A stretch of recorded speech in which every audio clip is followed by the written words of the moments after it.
जरा सोचिए, अगर पता चले कि भारतीय रिजर्व बैंक ने बहुत ही छुपचाप बाजार में 2 लाख करोड़ रुपए डाल दिए हैं। जी हाँ, ये सच है। लेकिन सवाल ये है कि क्या ये शेयर बाजार में एक नई रैली की तैयारी है या फिर निवेशकों को फंसाने का एक जाल। चलिए इस बड़े रहस्य से पर्दा उठाते हैं। यही वो सवाल है जो इस समय हर निवेशक के दिमाग में घूम रहा है। पोर्टफोलियो का भविष्य इसी एक सवाल के जवाब पर टिका हो सकता है। तो आइए मिलकर इसका जवाब ढूंढते हैं। हम बात कर रहे हैं 2 लाख करोड़ रुपए की। ये इतनी बड़ी रकम है कि सोचकर ही हैरानी होती है। और इतनी ही बड़ी रकम आरबीआई ने बहुत ही खामोशी से हमारे बैंकिंग सिस्टम में डाल दी है। तो सबसे पहले ये समझना होगा कि आरबीआई ने आखिर किया क्या, ये पैसा बाजार तक पहुंचा कैसे। चलिए पहले कदम की पड़ताल करते हैं। आरबीआई ने खुद ये मान लिया है कि ये कदम बैंकिंग सिस्टम में कैश की कमी यानी लिक्विडिटी की तंगी को संभालने के लिए उठाया गया था। तो ये कोई अफवाह नहीं है, बल्कि एक सोची समझी कार्रवाई थी। अगर कोई शक हो तो आरबीआई की 23 दिसंबर 2025 की ये ऑफिशियल प्रेस रिलीज देखिए। इसमें साफ लिखा है कि ये कदम नकदी की स्थिति को प्रबंधित करने के लिए है। ये कोई छोटा मोटा फैसला नहीं था, बल्कि एक बहुत ही सीरियस कदम था। तो ये पैसा सिस्टम में आया कैसे? आरबीआई ने 2 स्मार्ट तरीके अपनाए। पहला, उन्होंने बाजार से सरकारी बॉन्ड खरीदकर सीधा कैश बैंकों को दे दिया। और दूसरा, उन्होंने $1 स्वैप किया, जिसका मतलब है कि उन्होंने बैंकों को डॉलर देकर बदले में रुपए ले लिए और वादा किया कि 3 साल बाद इसे उल्टा कर देंगे। नतीजा, बैंकों के पास अब लोन देने और कारोबार करने के लिए कैश का भंडार है।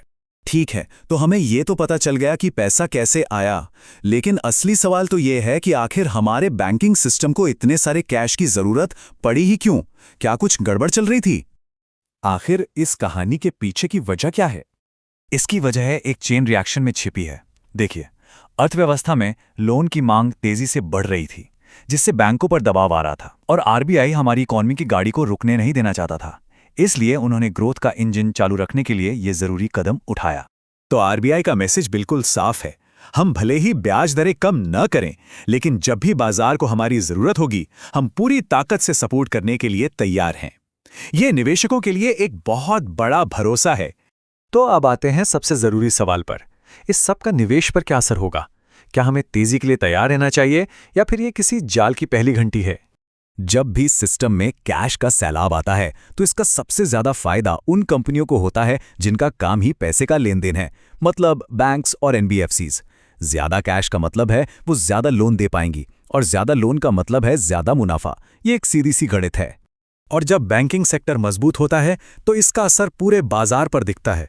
ये कदम बैंक निफ्टी और निफ्टी जैसे मुख्य इंडेक्स को शॉर्ट टर्म में गिरावट से एक मजबूत सहारा देता है।